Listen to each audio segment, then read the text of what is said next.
Tuesday, September 11, 2001, 8:42 a.m. United Airlines Flight 93 pushes back from its gate in Newark, New Jersey. 44 people boarded the Boeing 757. None of them knew that 4 men sitting quietly in first class had spent months training for this exact moment. By 10:03 a.m., United 93 would crash into a Pennsylvania field, but not before its passengers did something that had never happened before in the history of hijackings. This is the complete story of Flight 93, the fourth plane, and the 40 minutes that changed how we remember September 11th, 4:45 to 6:45 a.m., September 11th. In a Newark, New Jersey hotel room, hijacker pilot Jara places 5 telephone calls to Lebanon, his home country, 1 call to France, and 1 call to his girlfriend in Germany. In this brief call, he tells his girlfriend that he loves her. Then Jara and 3 male companions check out of the Days Inn at approximately 6:48 a.m. and head to Newark International Airport. At 7 a.m., United Airlines Captain Jason Dahl enters a secure area of Terminal A at Newark International Airport and begins preparations to pilot Flight 93 from Newark to San Francisco. He meets Leroy Homer Jr., the first officer for the flight, in the operations center. The 5 flight attendants assigned to Flight 93 also gather at the center for a briefing and to divide responsibilities. 7:03 to 7:39. Hijackers Saeed Al-Ghamdi, Ahmed Al-Nami, Ahmed Al-Haznawi, and Ziad Jara check in at the ticket counter for United Airlines Flight 93. Jara, 26, of Lebanon,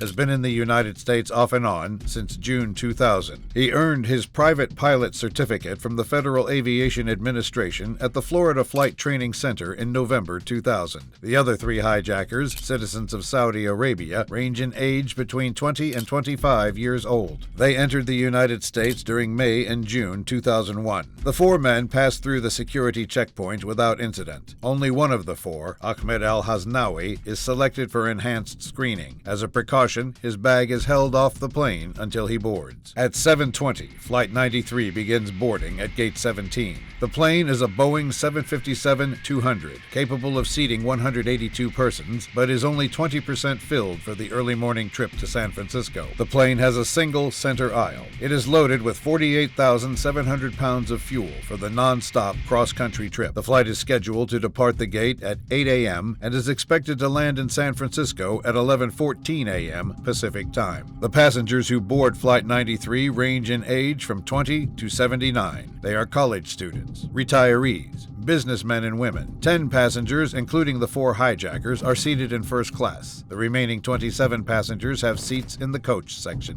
7:39 to 7:48. The 4 hijackers take seats in first class. Jara, the leader, is in seat 1B, closest to the cockpit. Al-Nami is in seat 3C. Al-Ghamdi resides in seat 3D, and Al-Haznawi is positioned in seat 6B. At 8:01 a.m., United Airlines Flight 93 leaves the terminal just 1 minute behind schedule. On board are 37 passengers and 7 crew members. Normally, planes taxi to the runway and take off within 10 to 15 minutes, but heavy traffic on the runway delayed takeoff for approximately 42 minutes. At 8:42, the Flight 93 finally takes off. A few minutes later, at 9:02, the plane reaches its cruising altitude of 35,000 feet. For reasons investigators never fully understood, the hijackers didn't make a move for 46 minutes after takeoff. The warnings.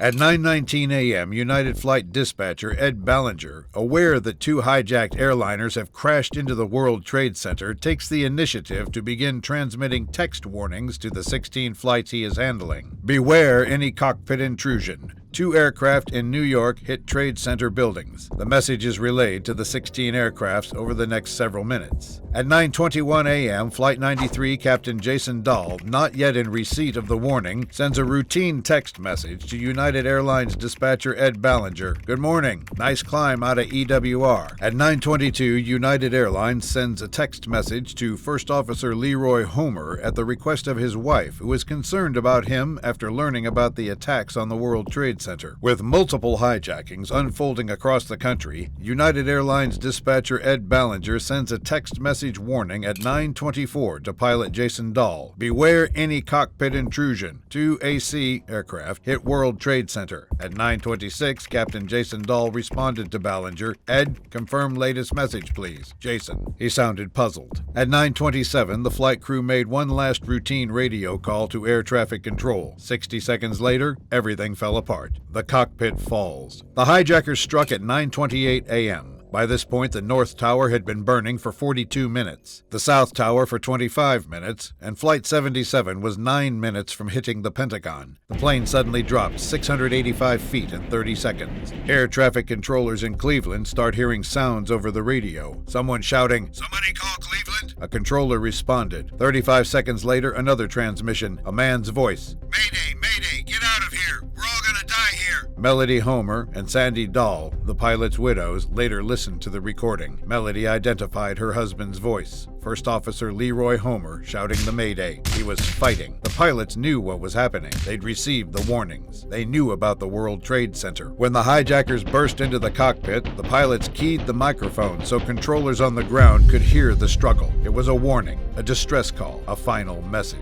Investigators believe the hijackers killed a passenger first, named Mark Rothenberg, seated in 5B directly in front of hijacker Al Hasnawi in 6B. The attack was meant to terrify everyone else into compliance. The hijackers forced the pilots out of their seats. They moved all the passengers and remaining crew to the back of the plane. Jara stayed seated until the cockpit was secured, then took control of the aircraft. At 9:31:57, the cockpit voice recorder began its final 30 minutes of recording. Immediately, it captured Jara's voice making an announcement. "Ladies and gentlemen, hear the captain. Please sit down. Keep remaining seating. We have a bomb on board, so sit." He'd pressed the wrong button. The message went to Cleveland air traffic controllers instead of the passenger cabin. A controller responded, "Calling Cleveland Center, you are unreadable. Say again slowly." The cockpit recorder also picked up sounds of a wounded man moaning. Investigators believe it was Captain Jason Dahl. The man kept saying, "No more," or "no," repeatedly, while hijackers shouted at him to sit down. A woman's voice, believed to be flight attendant Debbie Welsh, could be heard struggling, pleading, "Please, please don't hurt me. I don't want to die. I don't want to die." One of the hijackers responded in Arabic, "Everything is fine. I finished." At 9:35, Jara turned the plane around. He programmed the autopilot to head east, back toward the east coast. The plane climbed to 40,700 feet. At 9:39, Jara made another announcement. Here's the captain. I would like you all to remain seated. We have a bomb aboard, and we are going back to the airport, and we have our demands, so please remain quiet." Air traffic controllers never heard from the flight crew again. The phone calls begin. At 9:30, passengers started making phone calls. The plane had GTE airphones built into the seat backs, and some passengers had cell phones. Over the next 30 minutes, they would make 35 airphone calls and 2 cell phone calls. Tom Burnett called his wife Dina at 9:30 from the back of the plane. He'd been assigned a seat in row 4, but had been moved to the rear with everyone else. "The plane has been hijacked," he told her. "They say they have a bomb." He said a passenger had been stabbed and was dead. Then Dina told him something that changed everything. 2 planes had hit the World Trade Center. Tom went quiet. Then he started asking questions, interrupting her to relay information to other passengers nearby. In his next call, Dina told him about the Pentagon attack. "We're putting together a plan," Tom said. "We're going to do something." His last words to her, "Don't worry. We're going to do something." Todd Beamer tried calling his wife at 9:43, but was connected to a GTE operator named Lisa Jefferson instead. He told her about the hijacking. 2 people, probably the pilots, were on the floor, dead or injured. One hijacker had a red belt with what looked like a bomb. When the plane jerked south suddenly, Beamer panicked. "We're going down! We're going down!" But the plane stabilized. Flight attendant Sandra Bradshaw called the United Maintenance Facility, then her husband. She was heating water, she said, to throw at the hijackers. The decision. The passengers knew 3 critical things the hijackers didn't expect them to know. 1, 2 planes had hit the World Trade Center. 2, another plane had hit the Pentagon. 3, these hijackers weren't making demands. The passengers talked to each other. They shared information from their phone calls. They discussed what to do. According to Jeremy Glick, still on the phone with his wife, They voted. The decision? Fight back. Todd Beamer was still connected to GTE operator Lisa Jefferson. He told her what they were planning. He recited the Lord's Prayer and the 23rd Psalm with her. Others joined in. "If I don't make it," Beamer said, "please call my family and let them know how much I love them." Then Jefferson heard muffled voices, Beamer talking to someone nearby. "Are you ready?" Beamer asked. A pause. "Okay, let's roll." Those were the last words Lisa Jefferson heard from him. The revolt begins. The passenger assault started at 9:57 a.m. In the cockpit, the hijackers heard it immediately. "Is there something?" Jara asked in Arabic. "A fight?" The hijackers began rolling the plane violently left and right, trying to knock passengers off balance. "They want to get in here," one hijacker said. Hold from the inside, hold from the inside, hold." At 9:58, a passenger in back dialed 911 from his cell phone in the lavatory. He reached dispatcher John Shaw and reported the hijacking before the call dropped. C.C. Lyles called her husband one more time. The passengers were forcing their way into the cockpit, she said. Jara changed tactics. He pitched the nose up and down, trying to throw them back. The cockpit voice recorder captured the sounds: crashing, screaming, glass shattering, plates breaking. 3 times in 5 seconds, there were shouts of pain from outside the cockpit. The hijacker guarding the door was being attacked. Jara stabilized the plane at 10 o'clock. "Is that it?" he asked another hijacker. "Shall we finish it off?" "No, not yet. When they all come, we finish it off." He pitched the nose up and down again. A passenger shouted, "In the cockpit! If we don't, we'll die!" 16 seconds later, "Roll it!" Investigators believe they were using a food cart as a battering ram against the cockpit door. Jara stopped the violent maneuvers at 10:01. He recited a prayer twice. "Is that it? I mean, shall we put it down?" Another hijacker. "Yes, put it in it and pull it down." The passengers kept coming. At 10:02, a male passenger. "Turn it up!" A hijacker. "Pull it down, pull it down!" At 10:03:33, Jara screamed in Arabic, "Give it to me, give it to me!" He was losing control. At 10:03, one of the hijackers began shouting prayers. His voice was drowned out by a passenger yelling, "No!" The crash.